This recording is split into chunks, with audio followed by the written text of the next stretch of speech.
Have you ever had an entire day weighed down just because of one careless comment? Have you ever found yourself losing control over a small action someone else did? If you're tired of letting your emotions be manipulated, this video will forever change the way you live. No one can control your emotions unless you allow them to. And no one can take away your peace if you know how to reclaim your inner power. Not everyone who makes you angry is your enemy. And not every criticism is an attack. Sometimes what irritates you the most is actually your greatest opportunity to grow. Have you ever had your whole day ruined just because of a random comment or a thoughtless act? Maybe someone made a rude remark. Maybe it was a careless gesture. Or sometimes it's just a minor situation that didn't go as expected. Yet somehow it pulls your mood into a downward spiral. Sound familiar? It's frustrating, it's annoying, and sometimes just a single moment can drag us into negative emotions for hours afterward. But here's the key that many people overlook. No one has the right to manipulate your emotions unless you hand that power over to them. Imagine this for a second. What if you could stay calm no matter what happens? What if someone's words couldn't make you angry? Someone's disrespect couldn't knock you off course, and petty things couldn't steal your inner peace. Imagine going through a long day with your mind steady and light. Even in the most frustrating situations, you remain composed, unshaken. That isn't wishful thinking. That is the real power. The power of emotional mastery. In today's video, we're going to uncover 10 simple yet profound lessons. These lessons can help you pause before reacting impulsively. Let go of lingering anger and gradually reclaim control over your emotional life. These are not tricks to pretend everything is fine or to suppress your feelings. On the contrary, they are methods for building inner strength, so you can respond to discomfort with clarity, wisdom, and humanity. From handling criticism, setting personal boundaries, to learning how to forgive and let go, you'll discover practical tools to protect your heart in a chaotic world. And by the end of this video, you'll have a complete set of skills, not to avoid difficult people or negative situations, but to keep yourself from being affected by them. You'll have strategies, a mindset, and the confidence to live a life where no one can control your emotional state anymore. If you're ready to step into the journey toward emotional freedom, then don't leave. That journey begins right here. Lesson 1. Understand that your reaction is your choice. Imagine a peaceful morning. You're sitting in your favorite coffee shop, sipping a hot cup of coffee, listening to the gentle breeze brushing past your ears. Everything feels just right until someone at the next table blurts out a rude comment. It's not directed at you, but it still stirs something inside. The peace you just had suddenly vanishes, replaced by irritation and frustration. You silently grumble, "They just ruined my whole day." But did they really ruin your day? Or did you allow them to? The truth is, emotions are something you can control. Not everyone realizes this, but your emotions are your choice.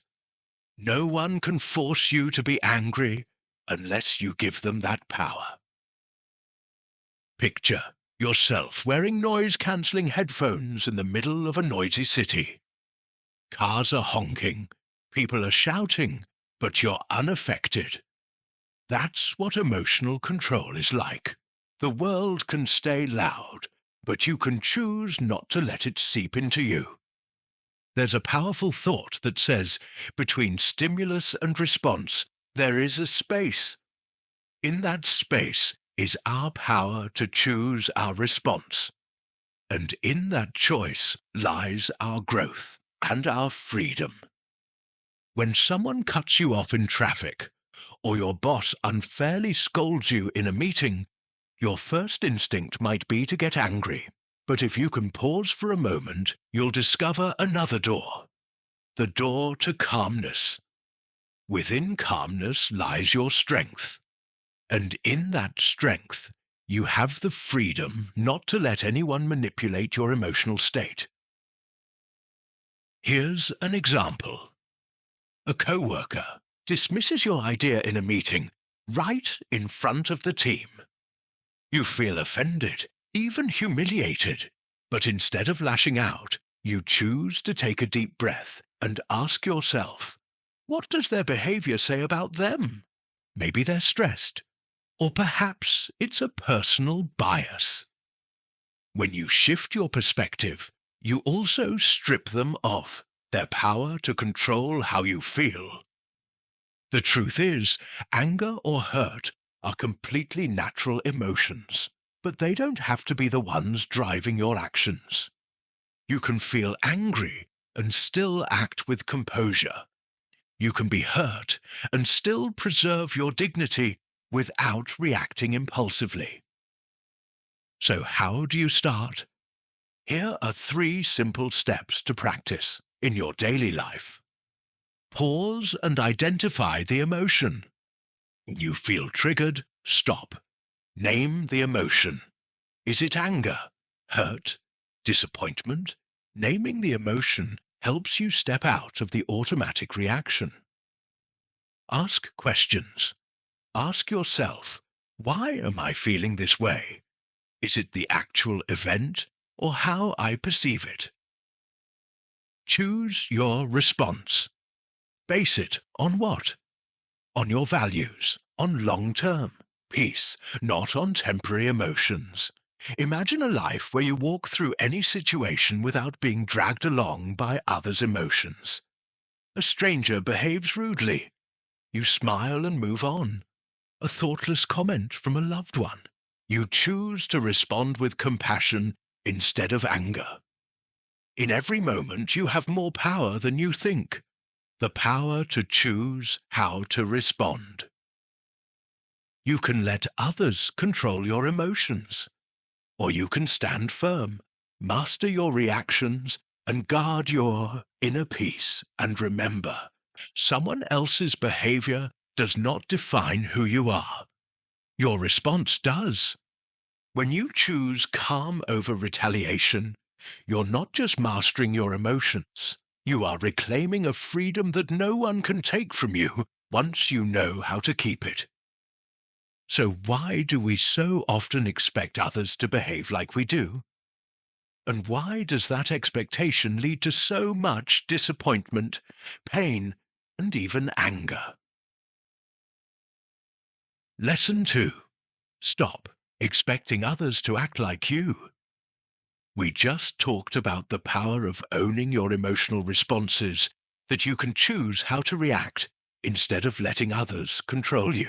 But there's another silent thief of your peace that works every single day. Expectation.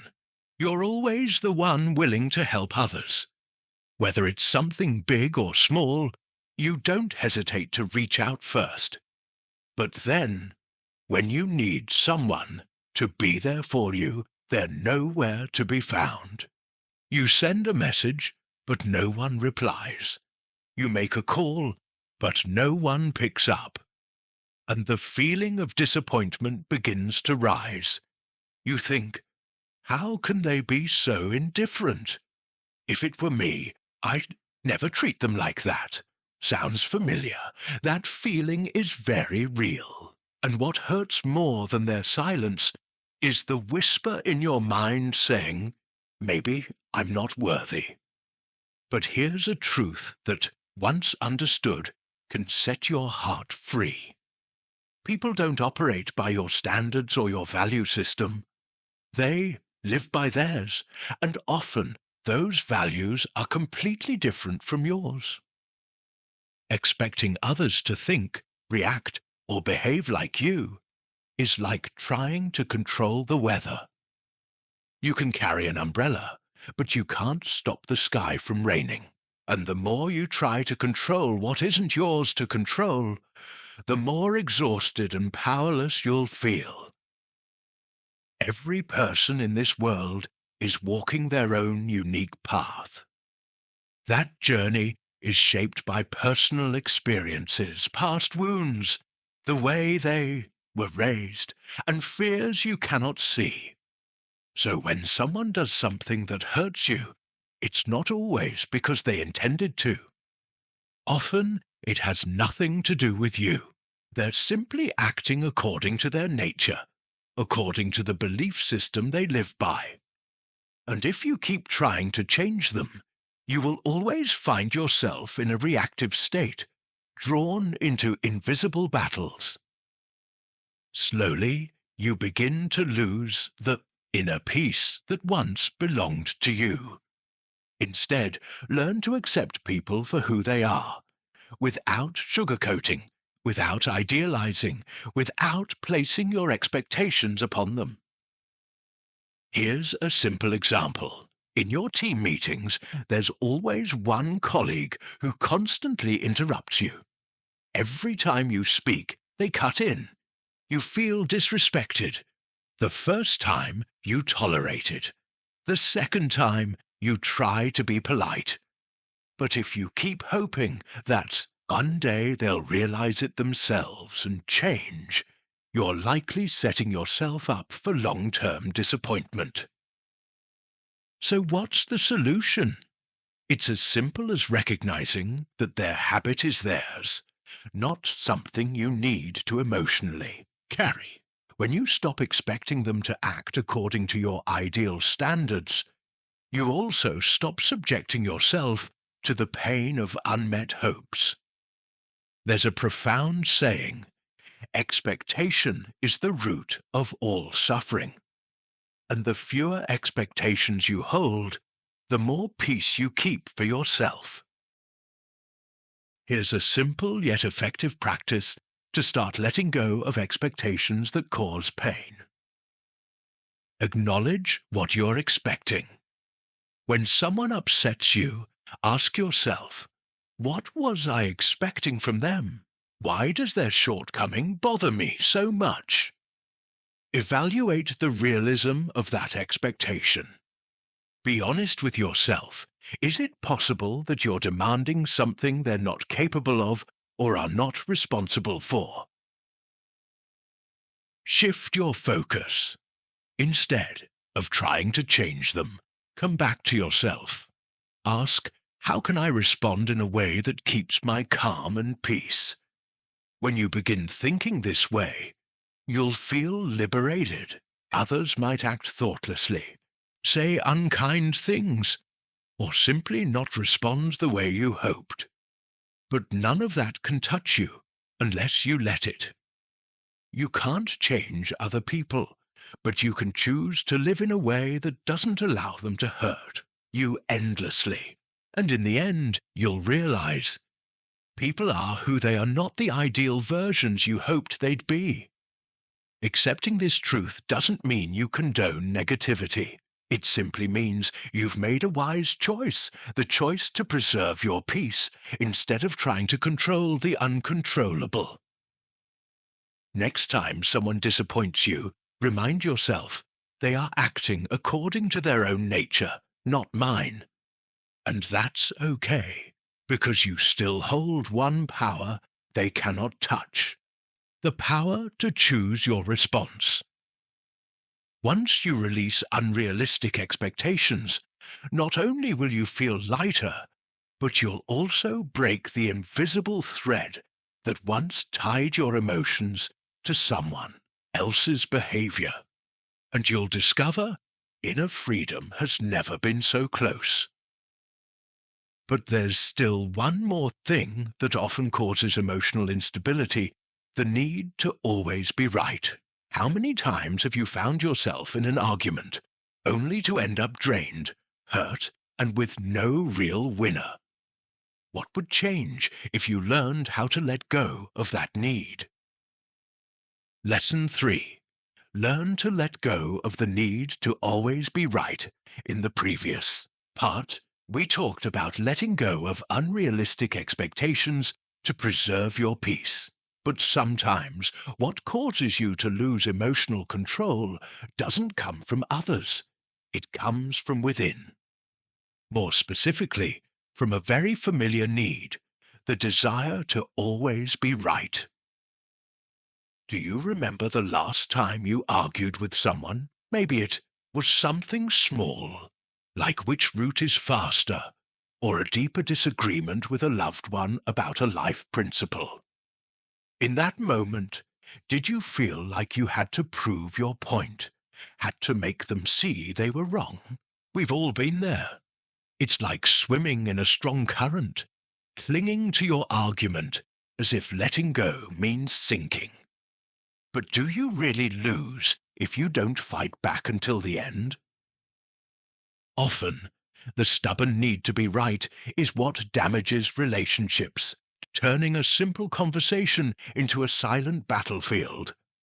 You end up exhausted, they get irritated, and both sides walk away hurt. But if you learn to let go of the need to win, what you preserve is not just the relationship, but also your calm and a more compassionate perspective. You can walk into tense situations with understanding instead of defensiveness. You listen to understand, not to prepare your counterattack.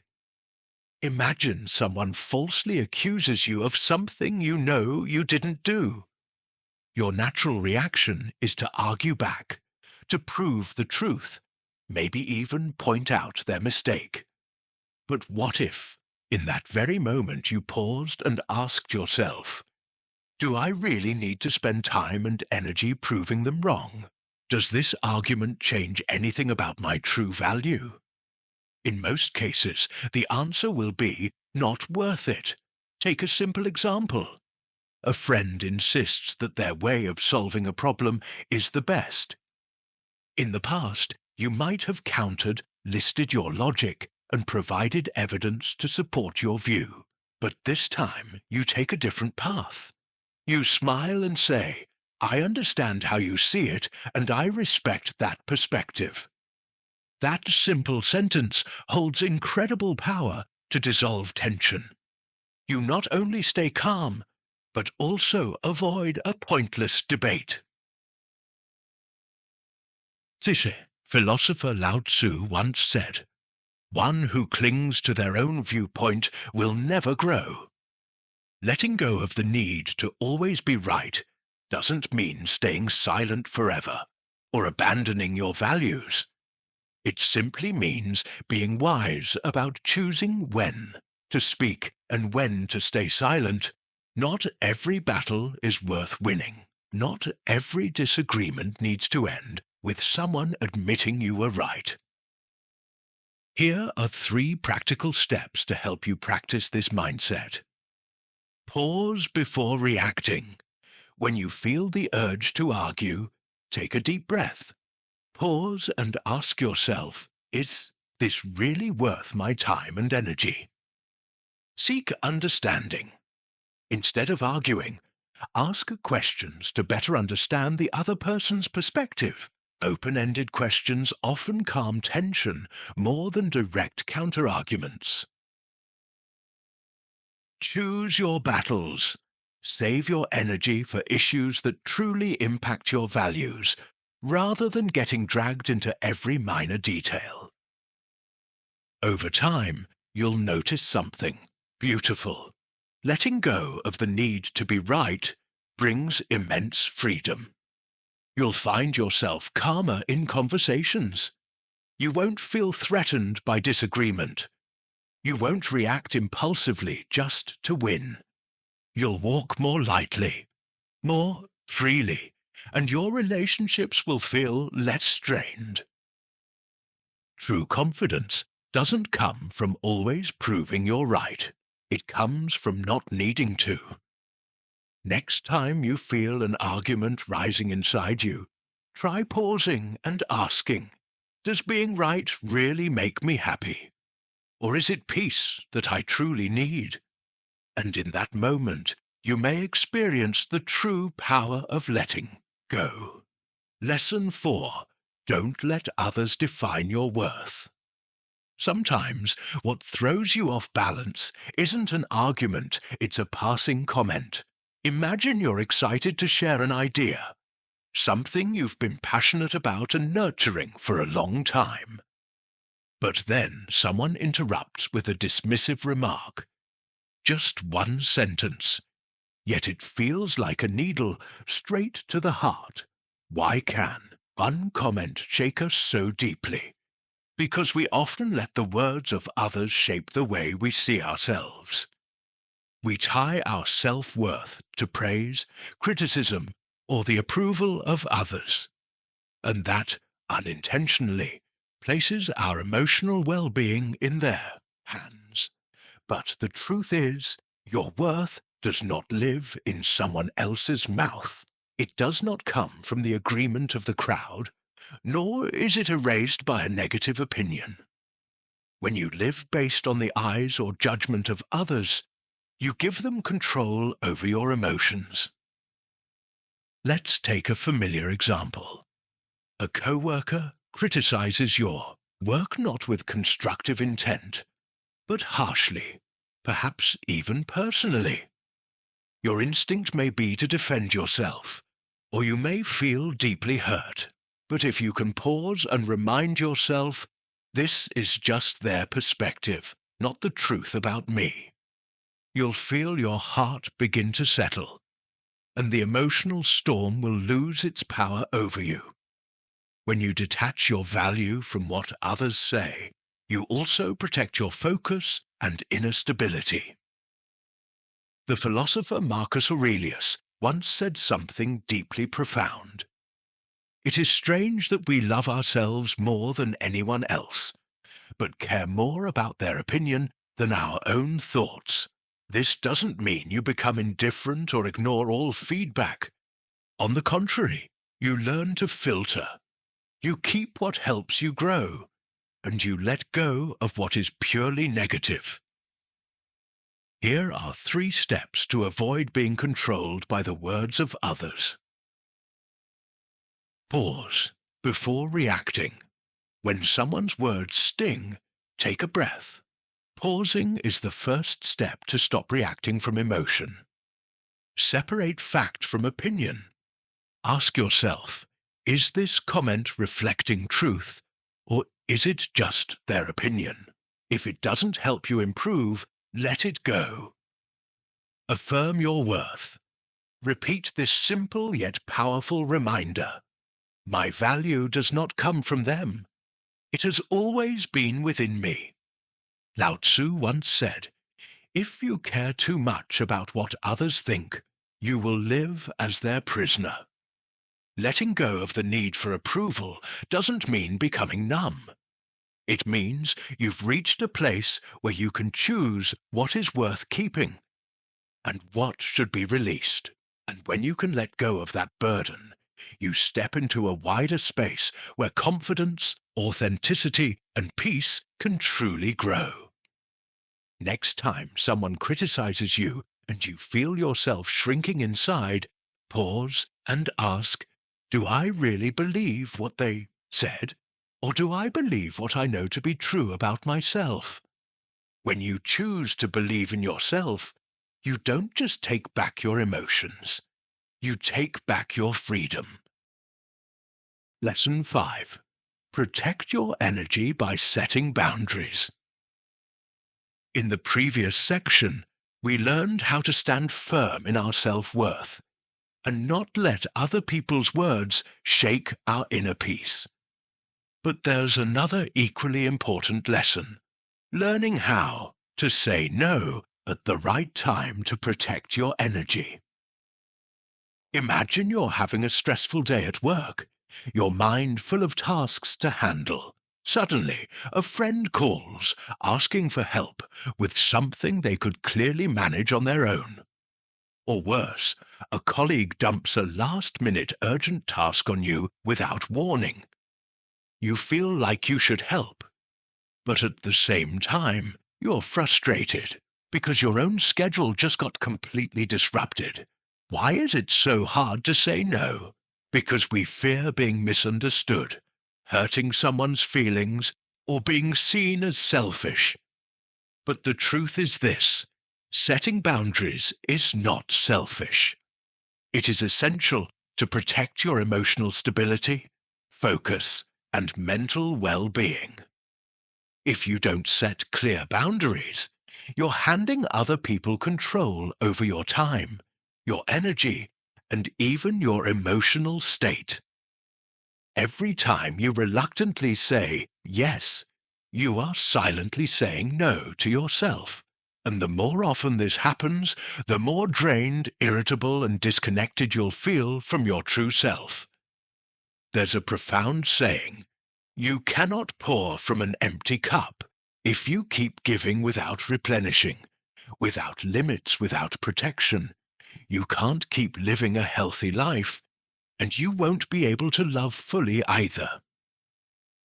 Boundaries are not walls meant to keep people out. They are fences meant to protect your emotional freedom and help build healthier relationships. No one can know what you need or where your limits are unless you express them. And when someone crosses your boundaries unintentionally, your first responsibility is to ask yourself if you've made them clear or if you've upheld them at all. Setting boundaries isn't just about you. It's also a way of teaching others how to respect you. The clearer you are, the easier it is for others to understand and cooperate. Here's an example. You're someone everyone turns to for advice or a listening ear, even in the middle of the night. You want to help because you're a good listener. But over time, you start to feel drained. You don't have time to rest or recharge. Instead of silently enduring and then resenting it, you can calmly say, "I really care about you, but I need my evenings to rest. I'll call you tomorrow, okay?" A short, kind, and clear statement. You protect your peace without damaging the relationship.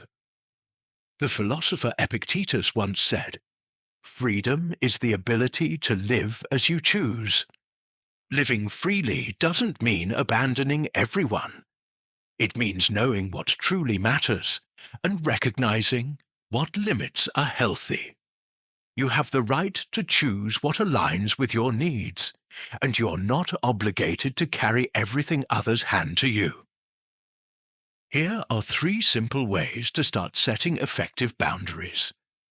Be clear and honest. Communicate your boundaries calmly and directly. When others understand your reasons, they're more likely to respect them. Use I statements instead of you. Focus on your feelings and needs rather than blaming. For example, "I need some quiet time after work" is more effective than "you always bother me." Stand firm. Once you've set a boundary, stick to it. If you keep changing, people won't know how serious you are. Consistency is how you show respect for yourself. Lao Tzu once said, "Those who know when to stop avoid trouble." And it's true. When you know where your limits are, you avoid arguments, suppressed resentment, and the kind of burnout that ends in explosive frustration. Boundaries don't isolate you. On the contrary, they create space for you to be your true self and allow others to connect with you in a healthier, more respectful way. Next time you feel used or overwhelmed by taking on too many unspoken responsibilities, pause and ask yourself, "Oof, I made my boundaries clear. Am I respecting my own limits?" Because every time you choose to set a boundary, you are choosing peace. You are prioritizing yourself, something no one else can do for you. And most importantly, you are not responsible for carrying other people's emotions. You are not required to fix every situation, solve every problem, or please everyone. Your greatest responsibility is to take care of yourself. Protecting your time, your energy, and your inner calm is not selfish. It is wisdom. So if you want to live more wisely, more freely, and more authentically, start by setting boundaries. Protect your energy, because it is the doorway to the life you truly deserve. But even with the clearest boundaries, sometimes what drains you is not someone's actions, but your own thoughts. More specifically, when you care too much about what others think of you. Lesson 6. Detach yourself from other people's opinions. After learning how to set boundaries to protect your energy, it's time to take a deeper step into emotional freedom, learning not to be controlled by others' words. Imagine you just shared an idea you deeply care about, something you've thought about for a long time, prepared carefully, and felt confident presenting. But instead of recognition, you're met with indifference or worse, a tactless criticism. In just a few seconds, your confidence wavers. You begin to doubt yourself. You start replaying everything you said and wonder, maybe I'm just not good enough. That feeling is real, and it can easily drag you into a spiral of negativity without you even realizing it. But pause for a moment and ask yourself, why do their words carry so much weight? The desire to be accepted is deeply human. We long to be understood, praised, supported. But if you live in constant dependence on someone else's approval, it's like chasing your own shadow, always near, but never within reach. True emotional freedom begins the moment you stop letting others define your worth. Everyone sees the world through a different lens. That lens is shaped by their personal experiences, biases, fears, and wounds. So when someone says something about you, most of the time, it reflects more about them than it does about you. If you allow those opinions to seep into your mind, you're gradually handing over your emotional decisions and personal choices to someone else. So why let them write the story of your life? There's a powerful quote worth reflecting on. Your worth is not up for debate. Whether it's praise or criticism, your value remains. It does not shift with someone else's temporary feelings. Picture this. You wear an outfit that makes you feel confident. You walk into work feeling upbeat. Then, a colleague makes a vague comment like, "Interesting choice of outfit." Just like that, your mood plummets. You suddenly feel uncertain, wondering if your style is weird, whether you should change your taste, but you can choose to pause and remind yourself, that's their opinion, not a fact about me. When you are no longer driven by the need for approval, you begin to live as your true self, no longer forcing yourself into someone else's mold, no longer trying to be like someone else just to be liked. The Stoic philosopher Epictetus once said, "If you want to grow, be willing to be misunderstood and seen as foolish." It sounds harsh, but it offers true freedom. Real maturity requires walking your own path, even if you are misunderstood, even if no one claps for you. And when you dare to walk that path, that's when you truly enter into freedom. Here are 3 steps to help you practice detachment from others' opinions. Question the weight of their words. When a comment lingers in your mind, ask yourself, Is this truly important to me? Does this person have the authority to decide how I live? Reaffirm your personal values. Return to what you believe is right. Don't chase what others expect. Anchor yourself in your goals and chosen values. Practice letting go. Picture criticism like leaves floating on water. They're there, you see them, but you don't hold on. Let them pass gently by. Lao Tzu once said, "When you care too much about what others think, you will forever be their prisoner." Detaching from others' opinions doesn't mean ignoring all feedback, and it doesn't mean isolating yourself. It means learning to filter. Keep the feedback that is sincere and helps you grow. Let the baseless judgments stay with the one who spoke them. Imagine standing under a sturdy shelter in the middle of a downpour. The rain falls, but you stay dry. That's what it feels like to have a solid inner self. The comments and judgments may still come, but they don't have to reach your mind. Next time someone says something that shakes your confidence, ask yourself, am I living to please them, or am I living for myself? When you choose to hold onto your inner voice instead of chasing outside validation, you reclaim your freedom. And more than that, you preserve the deep peace within your soul. Because when you live as your true self, you no longer need anyone's permission to feel worthy. You begin to build a life that truly belongs to you, not one dictated by passing glances, casual opinions, or expectations that were never yours. And here's something beautiful. When you start living with that kind of freedom, people will sense it. They may not say it aloud, but they'll know you're someone who doesn't sway easily. But the journey to inner steadiness doesn't end here. There's another powerful tool that helps you face negativity without reacting. That tool is silence. Here's how to approach criticism with calm and clarity. Pause before reacting. When someone criticizes you, take a deep breath. That moment of pause prevents you from reacting impulsively and allows you to respond with wisdom.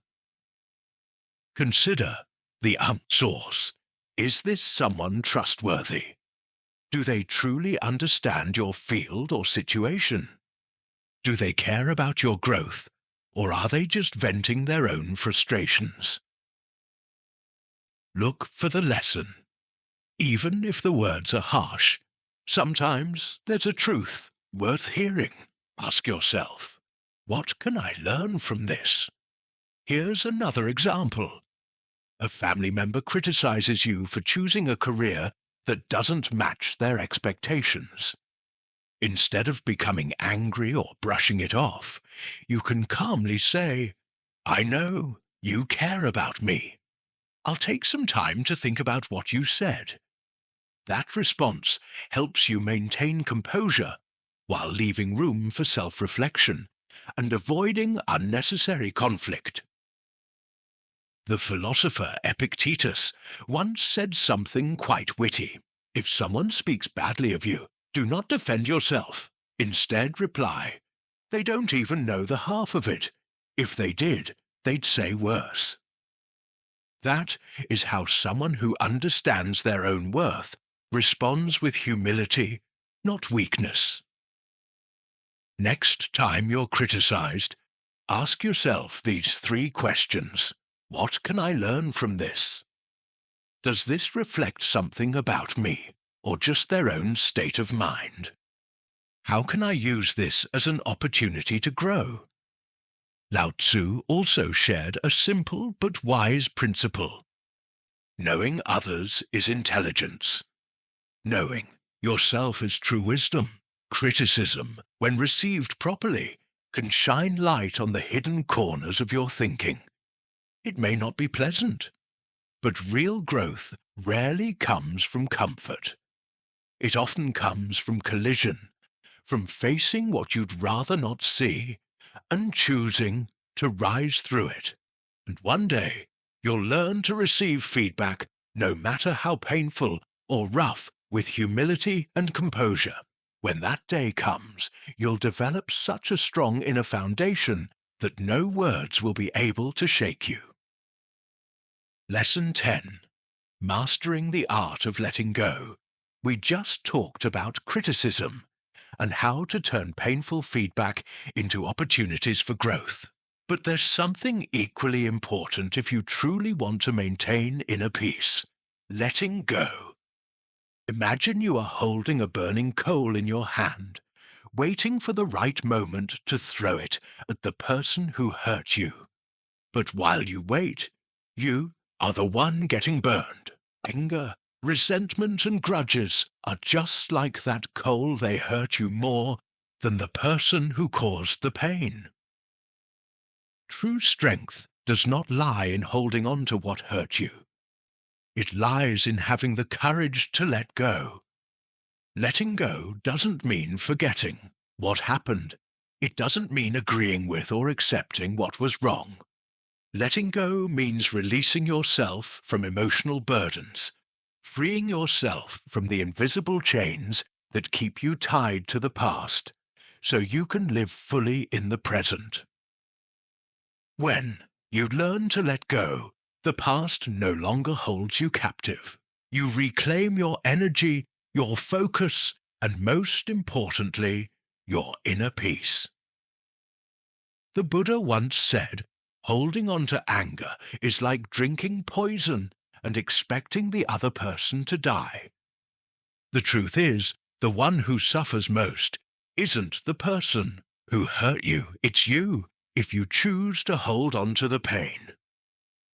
Think about a time someone hurt you, a betrayal, an accusation, a cruel remark. How much time have you spent replaying that moment? How much energy have you wasted thinking about how to get back, make it right, or simply being unable to stop thinking about it? Letting go is the antidote to that cycle. It doesn't make you weaker. It simply opens a new door where you can move forward without dragging the past behind you. Here's a simple example. At work, a colleague takes credit for something you did. You could hold on to that anger for days, letting it ruin your mood, your productivity, and your relationships. Or you could choose to let it go. Remind yourself that your value isn't defined by someone else's recognition. It lies in your growth, your continued contributions, and in not letting anyone dim the light inside you. When you choose to let go, you hold on to your peace and focus on what truly matters: your growth, future opportunities, and the people who truly appreciate you. Lao Tzu once wrote a deeply moving line: "When I let go of who I am, I become who I might be." Letting go isn't just about releasing anger or pain. Sometimes it means letting go of perfectionism, fear of failure, the need to control everything. It is acceptance. Acceptance that life is not perfect, that sometimes things don't go as we wish. And in that very acceptance, you discover freedom. Here are 3 simple steps to practice the art of letting go. Acknowledge your emotions. Don't try to suppress or deny your pain. Allow yourself to feel it without judgment, without avoidance. Reframe the situation through learning. Ask, what did I learn from this? What did this experience teach me about myself, about others, about life? Focus on the present. Direct your attention to what is happening now. Letting go is not something you do for others. It's a gift you give to yourself. You can think of letting go like releasing a balloon. The longer you hold it, the more your hand aches. But when you let it go, you feel lighter, freer. Life no longer revolves around what happened. It begins to open up to what could happen. Marcus Aurelius once reminded us, "Do not let your mind be disturbed by things outside your control. Let them go, and you will find peace." Letting go doesn't mean you're weak. It doesn't mean letting people walk over you. It means you are making a wise choice about where to invest your energy, not in anger, regret, or pain, but in life, in the present, in what helps you grow. Next time you feel yourself clinging to sadness, anger, or disappointment, pause and ask, is this worth my peace? What would my life look like if I chose to let go right now? That answer will bring you closer to emotional freedom. Because real strength isn't in holding on, it's in knowing when it's time to release. And in that very moment, you'll come to realize something beautiful. The lighter your heart becomes, the stronger you are. These are the 10 powerful lessons that will help you not only master your emotions, but also build an inner life so resilient that no one can disturb your peace unless you allow them to. Remember, the goal isn't to become emotionless, but to become someone who responds to every challenge with calm, clarity, and strength from within. Emotions are part of being human, but choosing how to respond, that is part of maturity. Every time you choose silence over anger, release over holding on, understanding over arguing, you take another step on the journey of mastering yourself. And believe this, life may not get easier, but you will grow stronger, strong enough to walk through it, with a peaceful heart and an unshaken spirit. If these lessons touched you, don't keep them to yourself. Share them with someone you believe needs healing, someone who longs to be free from overwhelming emotions. Thank you for staying with me until the end of this video. If you have personal experiences about keeping your peace in the middle of life's challenges, please share them in the comments. I'd truly love to hear from you. See you again in the next video. And don't forget, peace is not a luxury. It is a choice you can make every single day. Lesson 7. Respond with silence, not with anger. When you no longer live in fear of others' opinions, you begin to feel a deep sense of peace. But life is still full of situations that test you. And one of the greatest challenges is when you're confronted with direct provocation. Imagine you're in the middle of a heated argument. Someone says something hurtful, or even deliberately attacks you with a disrespectful tone. You feel your heart pounding faster. Anger surges, your face flushes. Your instincts scream at you to fight back with a sharp comeback. It feels like if you don't respond, you'll look weak. But what would happen if, in that very moment, you chose silence? It might sound counterintuitive, but silence is one of the most powerful responses you can offer in the face of negative energy. It is not a sign of weakness or avoidance. On the contrary, it is a demonstration of inner strength. It shows that you are grounded enough not to fall into the emotional trap someone else has set for you. Silence is not surrender. It is an unspoken declaration. I will not let your behavior control me. For example, during a meeting, A colleague deliberately tries to undermine you in front of everyone. You have two options. One is to jump into a tense argument, trading back and forth. The other is to stop, say nothing, refuse to be pulled in. You look at them, maybe offer a soft smile, or simply remain quiet. When you choose silence, you not only avoid fueling the fire of anger, but also preserve your composure and dignity in front of everyone watching. Marcus Aurelius once said something incredibly powerful. The best answer to anger is silence. Anger is like a fire. It needs fuel to keep burning arguments, impulsive reactions. But silence is like throwing a bucket of cold water on the flames. It leaves negative emotion starved, isolated, unable to spread. Think of silence as an invisible shield. It keeps you from getting swept up in chaos. It protects you from the war others want to drag you into.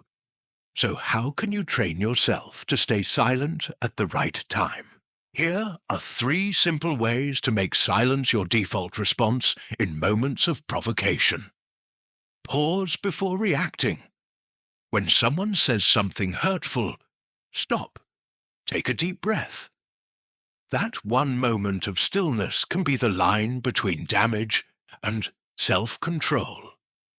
Listen without being defensive. Sometimes people are just venting their own emotions. Let them speak. You don't need to interrupt. You don't need to prove anything.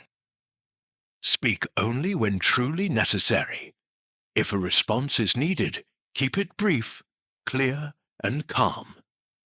As a Zen teaching advises, speak only if what you are about to say is better than silence. The key is to understand this.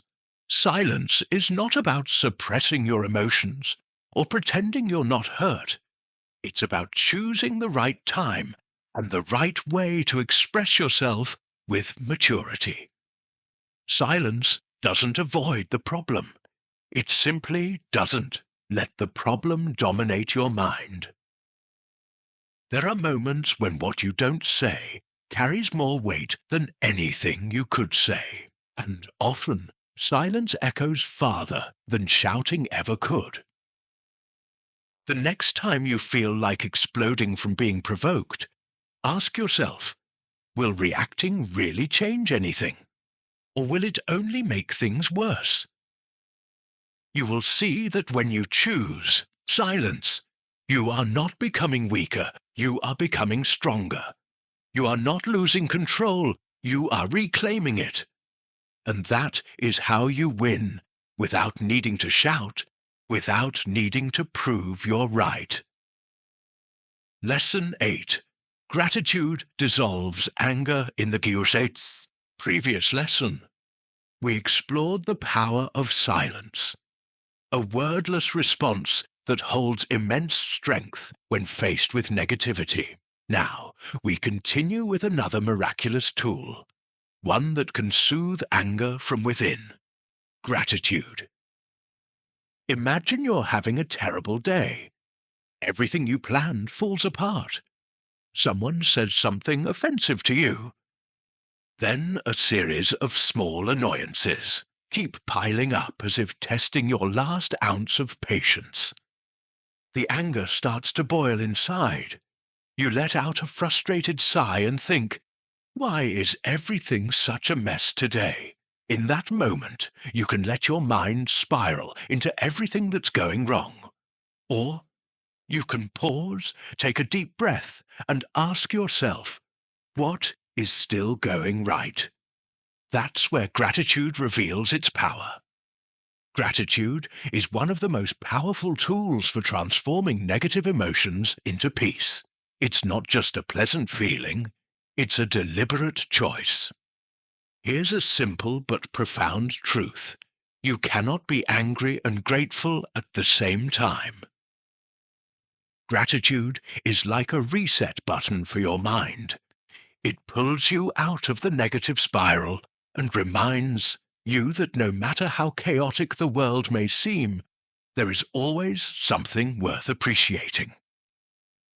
Let's take an example. You're stuck in traffic, running late for an important meeting.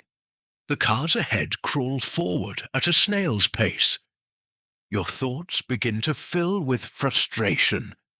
But instead of letting it build, try something different. Take a deep breath and think of 3 things you can be grateful for in that exact moment. Maybe it's the fact that you have a vehicle to drive. Maybe you're on your way to a new opportunity. Or maybe it's just the song playing on the radio that lifts your mood a curve, little.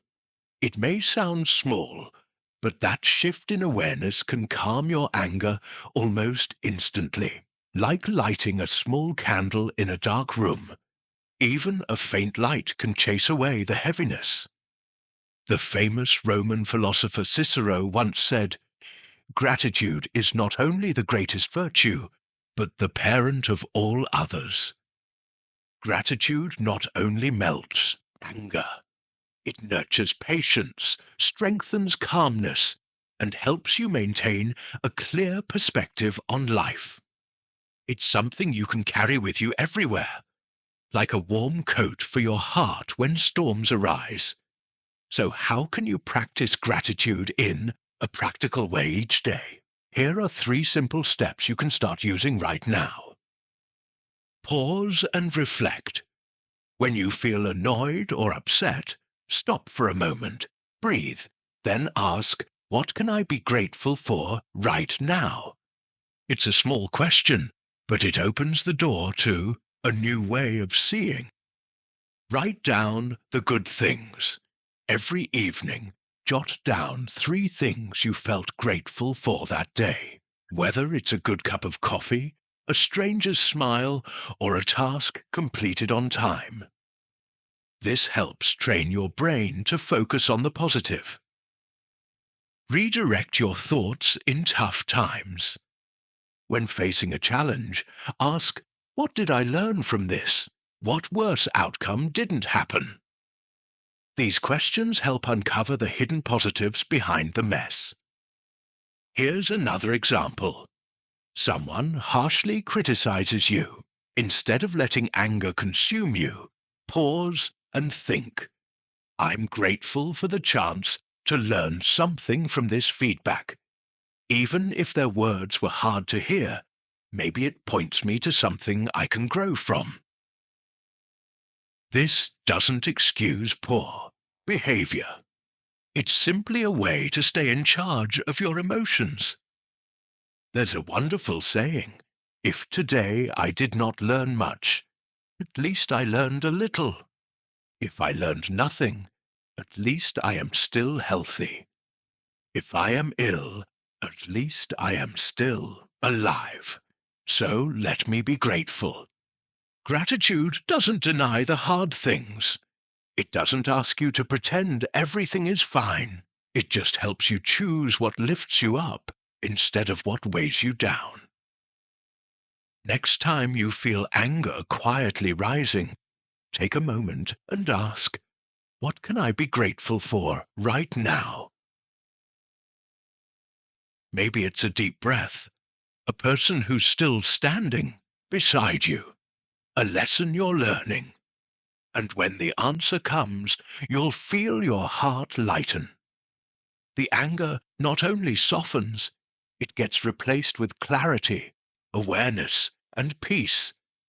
And then you'll realize peace isn't something you go out and find. It's something you create from within. Lesson 9. See criticism as a tool for growth. We just talked about gratitude and how it can calm anger and bring you back to peace. But there's something else that often hurts even more criticism, especially when it comes unexpectedly, unfairly, or from people you least expect. Imagine you've just shared an idea you're truly passionate about. Maybe it's at work, during a heartfelt conversation, or in a post on social media. But almost instantly, someone harshly criticizes it. Maybe it's a thoughtless remark. Maybe it's complete rejection, lacking any tact. What's your first reaction? Maybe it's anger, defensiveness, or feeling insulted, and that's completely natural. But if you pause, take a deep breath, and shift your perspective, you'll see something important. Criticism, no matter how it's delivered, can still carry value. If you're open enough, every criticism can be a mirror. It can reveal blind spots, challenge your thinking, or push you to make necessary changes. When you change your approach, criticism is no longer a dagger to your self-esteem. It becomes a stepping stone for growth. For example, imagine you're preparing for an important presentation. A colleague says your content is still too vague. Your gut reaction may be to feel hurt or think they're trying to embarrass you. But if you pause and ask yourself, is there truth in what they said? What can I improve from their feedback? Then, in that moment, you've turned a difficult comment into material for growth. There's a great analogy. Criticism is like rain. If it's gentle, it can nourish growth. But if it's too harsh, it can uproot the plant. However, not all criticism is worth your attention. Some comes from jealousy, some from ignorance, some from people who don't genuinely care about your growth. So your job is to filter out what's useful and gently let go of the rest.